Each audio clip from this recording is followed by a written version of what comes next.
திரு விஜய் அவர்கள் தன்னோட பேச்சுல ஒரு விஷயத்த அழுத்தம் திருத்தமா சொல்லியிருந்தாரு. அது என்ன?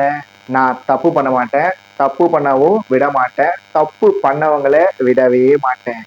நான் காசு வாங்க மாட்டேன், காசு வாங்கவும் விட மாட்டேன், காசு வாங்கினவங்கள விடவே மாட்டேன். நான் ஊழல் பண்ண மாட்டேன், ஊழல் பண்ணவும் விட மாட்டேன், இதுக்கு முன்னாடி ஊழல் பண்ணவங்கள விடவே மாட்டேன். நான் லஞ்சம் வாங்க மாட்டேன், லஞ்சம் வாங்கவும் விட மாட்டேன், இதுக்கு முன்னாடி லஞ்சம் வாங்கினவங்கள நான் விடவே மாட்டேன். மறுபடியும் ஒரு முறை, நான் தப்பு பண்ண மாட்டேன், தப்பு பண்ணவும் விட மாட்டேன், இதுக்கு முன்னாடி தப்பு பண்ணவங்கள விடவே மாட்டேன் அப்படின்ற ஸ்டைல்ல திரு விஜய் அவர்கள் பேசியிருந்தாரு. உண்மையிலேயே திரு விஜய் அவர்கள் இதை ஃபாலோ பண்ணாருன்னா அதுல சந்தோஷப்படுற நபர்கள்ல நானும் ஒரு முக்கியமான ஆள் தான். அது என்ன? தப்பு பண்ண மாட்டாராமா, தப்பு பண்ண விட மாட்டாராமா, தப்பு பண்ணவங்களை இதுக்கு முன்னாடி தப்பு பண்ணவங்களை விடவே மாட்டாரு அப்படின்னு சொல்லி திரு விஜய் அவர்கள் பேசியிருக்காரு. இதுல திரு விஜய் அவர்கள் தப்பு பண்ணுவாரா, தப்பு பண்ண மாட்டாரா, தப்பு பண்ண விடுவாரா, தப்பு பண்ண விட மாட்டாரா அப்படின்றது திரு விஜயோட 5 வருஷம் ஆட்சி முடியும் போது தான் நம்ம எல்லாருக்கும் தெரிய வருமே. இதுல என்னன்னா, திரு விஜய் அவர்கள் இதுக்கு முன்னாடி தப்பு பண்ணவங்கள விடவே மாட்டேன் அப்படின்னு சொல்லியிருக்காரு. அதுவுமே கூட திரு விஜயோட 5 வருஷம் ஆட்சி முடியும் போதுதான் திரு விஜய் அவர்கள் இதுக்கு முன்னாடி தப்பு பண்ணவங்களுக்கு தண்டனை வாங்கி தந்தாரா இல்ல தரலையான்ற விஷயம் அவங்களுக்கு தெரிய வரும். ஆனா போன திமுக ஆட்சியிலையும் அவங்க ஆட்சிக்கு வர்றதுக்கு முன்னாடி நாங்க ஆட்சிக்கு வந்தா அதுக்கு முன்னாடி ஆட்சியில இருந்தவங்க பண்ண தப்புகளை நாங்க கூடி விரைவில் கண்டுபிடிச்சு அவங்கள கோர்ட்டு முறை நிறுத்தி அவங்களுக்கு சரியான அவங்களை தண்டனை வாங்கி தருவோம் அப்படின்ற மாதிரி சொல்லிட்டு தான் ஆட்சிக்கு வந்திருந்தாங்க. அப்படி ஸ்டாலின் தான் வராரு, விடியல் தர போறாருன்னு சொல்லி தமிழ்நாட்டை முதலமைச்சரா பொறுப்பேற்றிருந்த ஐயா முத்துவேல் கருணாநிதி ஸ்டாலின் அவர்கள் தமிழ்நாட்டை முதலமைச்சரா முழுசா 5 வருஷம் இருந்தாரு. அடுத்து இப்ப ஆட்சி இழந்துட்டாரு, தன்னோட தொகுதியிலேயே தோத்துட்டாருன்னு சொல்லி பல விஷயங்கள் இருந்தாலுமே ஐயா முத்துவேல் கருணாநிதி ஸ்டாலின் அவர்கள் தன்னோட 5 வருஷ ஆட்சியில தன்னோட ஆட்சிக்கு முன்னாடி ஆட்சியில இருந்து தப்பு பண்ணவங்கள எத்தனை பேருக்கு தண்டனை வாங்கி கொடுத்தாரு அப்படின்னு சொல்லி யோசிச்சா எனக்கு எந்த பேருமே ஞாபகம் வரல. நீங்கன்னா 1947 இந்தியாவுக்கு சுதந்திரம் கிடைக்குது. 1967 திமுக முதல் முறையா ஆட்சிக்கு வராங்க. 1977 அதிமுக முதல் முறையா ஆட்சிக்கு வராங்க. திமுக இருந்து பல பேர் முதலமைச்சரா இருந்திருக்காங்க, அதிமுக இருந்தும் பல பேர் முதலமைச்சரா இருந்திருக்காங்க.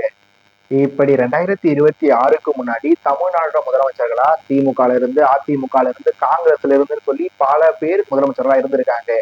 அப்படி முதலமைச்சரா இருந்தவங்க முதலமைச்சர் ஆகிறதுக்கு முன்னாடி, அமைச்சர்களா ஆகிறதுக்கு முன்னாடி, எம்எல்ஏக்களா ஆகிறதுக்கு முன்னாடி, பொது வாழ்க்கைக்கு வரத்துக்கு முன்னாடி அவங்களோட சொத்து எவ்வளவு, அவங்க எம்எல்ஏ ஆன பிறகு அவங்க சொத்து எவ்வளவு, அவங்க அமைச்சரான பிறகு அவங்களோட சொத்து எவ்வளவு, அவங்க தமிழ்நாடோட முதலமைச்சர் ஆன பிறகு அவங்களோட சொத்து எவ்வளவு அப்படின்னு சொல்லி கணக்கு பண்ணா அவங்க உண்மையிலேயே நேர்மையான முறையில தான் சம்பாதிச்சாங்களா, இல்ல தன்னோட பதவி மற்றும் பவரை பயன்படுத்தி அவங்க அதிகப்படியான சொத்துக்களை உண்மையிலேயே சம்பாதிச்சாங்களா, சம்பாதிக்கலையா, தங்களோட பேர்ல இல்லைனாலும் தன்னோட பினாமிக்கல் பேர்ல, தன்னோட சொந்தக்காரங்க பேர்ல சொல்லி எப்படி யோசிச்சாலுமே இது வரைக்கும் தமிழ்நாடு எம்எல்ஏக்களா, தமிழ்நாடு அமைச்சர்களா, தமிழ்நாடு முதலமைச்சரா இருந்தவங்க சொல்லி எப்படி யோசிச்சாலுமே அவங்க அட்லீஸ்ட் ரூபாயாவது தங்களோட பதவி மற்றும் பவரை பயன்படுத்தி கண்டிப்பாவே சேர்த்திருப்பாங்கன்றத நாம இது வரைக்கும் நிரூபிச்சிருக்காங்க, நிரூபிக்கலன்றதை தாண்டி நாம எல்லாரோட மனசாட்சிக்கு ஒரு விஷயம் தெரியும். என்ன அவருக்கு என்னப்பா, அவர் தலைவரா வந்தாரு, அதுக்கு முன்னாடி 10 லட்ச ரூபாய் சொத்து இருந்தா இப்ப 1 கோடி ரூபாய் சொத்து இருந்தாரு. அவர் எம்எல்ஏ ஆனாரு, எம்எல்ஏ ஆகிறதுக்கு முன்னாடி அவருக்கு இவ்வளவு சொத்து இருந்தது,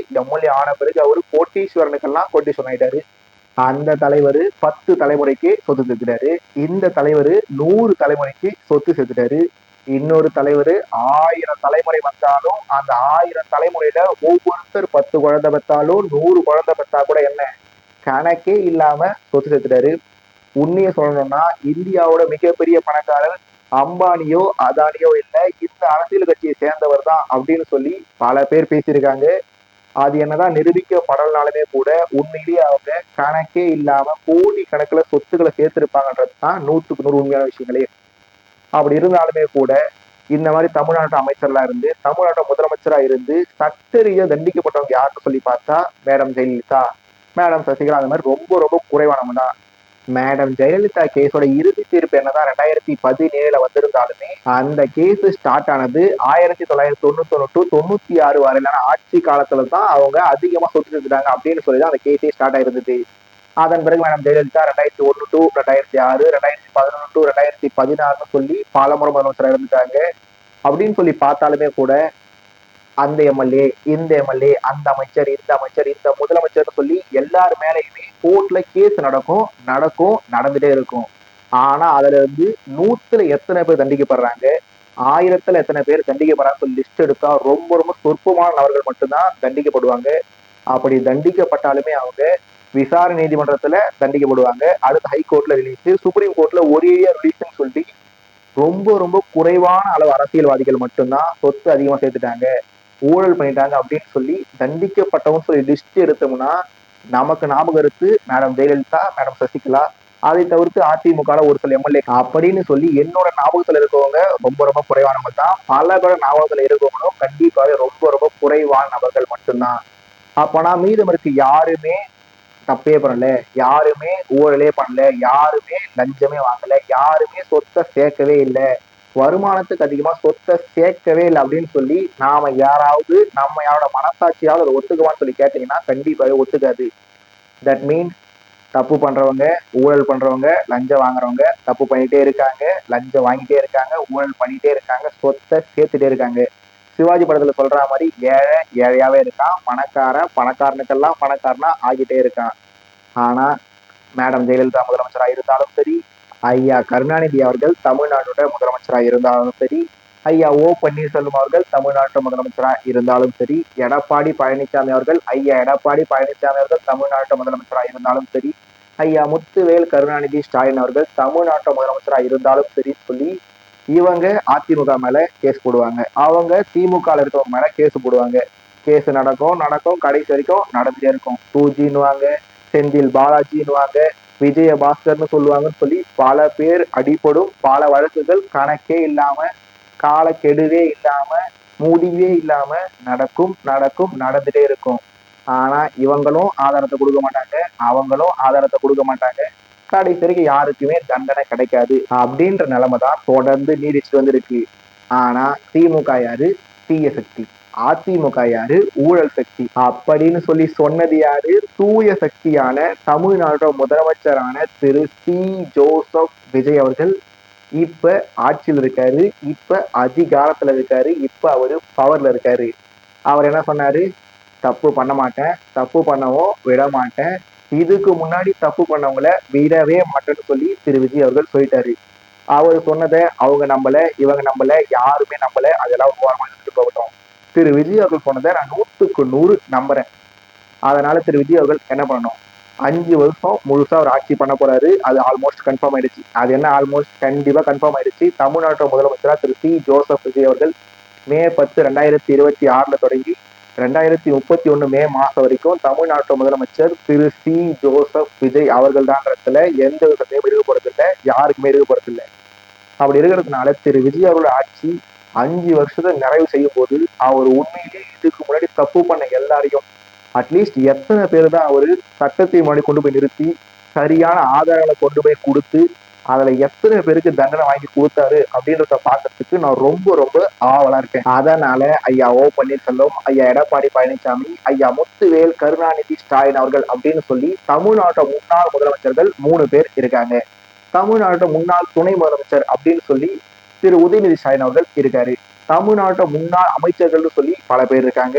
தமிழ்நாட்டோட முன்னாள் எம்எல்ஏக்கள் எம்பிக்கள்னு சொல்லி பல பேருக்கெல்லாம் பல பேர் இருக்காங்க. இது மட்டும் இல்லாம மேயர், கவுன்சிலர், ஊராட்சி மன்ற தலைவர்னு சொல்லி இதுக்கு முன்னாடி பவர்ல இருந்த பல பேர் இன்னமும் தமிழ்நாட்டுல இருக்காங்க இருக்காங்க இருந்துட்டு இருக்காங்க. அப்ப இருக்கிறதுனால தூய சக்தின்னு தன்னைத்தானே சொல்லிக்கிட்டு இருக்க தமிழ்நாட்டு முதலமைச்சரான திரு சி ஜோசப் விஜய் அவர்கள் தன்னோட 5 வருஷம் ஆட்சி முடியும் போது இந்த மாதிரி இதுக்கு முன்னாடி பவர்ல இருந்த எத்தனை பேர் தப்பு பண்ணியிருக்காங்க, தப்பு பண்ண எத்தனை பேருக்கு திரு விஜய் அவர்கள் தண்டனை வாங்கி தர போறாரு அப்படின்றத நாம பொறுத்திருந்து பார்க்கலாம். ஆனா திரு விஜயோட 5 வருஷம் ஆட்சி நடந்து முடியும் போது திரு விஜய் அவர் என்ன சொல்லுவாரு? எல்லாருமே விஞ்ஞான முறையில ஊழல் பண்ணியிருக்காங்க, எல்லாருமே வித்தியாசமான முறையில தப்பு பண்ணியிருக்காங்க, எல்லாருமே ஆதாரமே இல்லாம ஆட்டைய போட்டிருக்காங்க, அதனால என்னால அவங்கள பேர் சொல்ல முடியும், குற்றம் சாட்ட முடியும், ஆனா அவங்கள என்னால கோர்ட்டு முன்னால கொண்டு போய் நிறுத்தி தண்டனை வாங்கி தர முடியல. அதனால நீங்க எல்லாரும் மறுபடியும் ஒரு முறை ஓட்டு போட்டு 2031 இருந்து 2036 வரைக்கும் என்ன முதலமைச்சர் ஆகுனீங்கன்னா அந்த 5 வருஷத்துல நான் கண்டிப்பாவே தப்பு பண்ணவங்களுக்கு தண்டனை வாங்கி தருவேன் அப்படின்னு சொல்லி சொல்றதுக்கு தான் அதிக வாய்ப்புகள் இருக்கு. ஏன்னா இதுக்கு முன்னாடி தமிழ்நாட்டோட முதலமைச்சரா வந்தவங்களும் இதே தான் சொன்னாங்கன்றத நாம எல்லாருமே பார்த்துட்டு தான் இருக்குமே. அப்படி இருக்கிறதுனால திரு விஜய் அவர்கள் தப்பு பண்ணவங்களுக்கு தண்டனை வாங்கி தருவாரா தர மாட்டாரன்றத நாம 2031ல பாத்துக்கலாம்.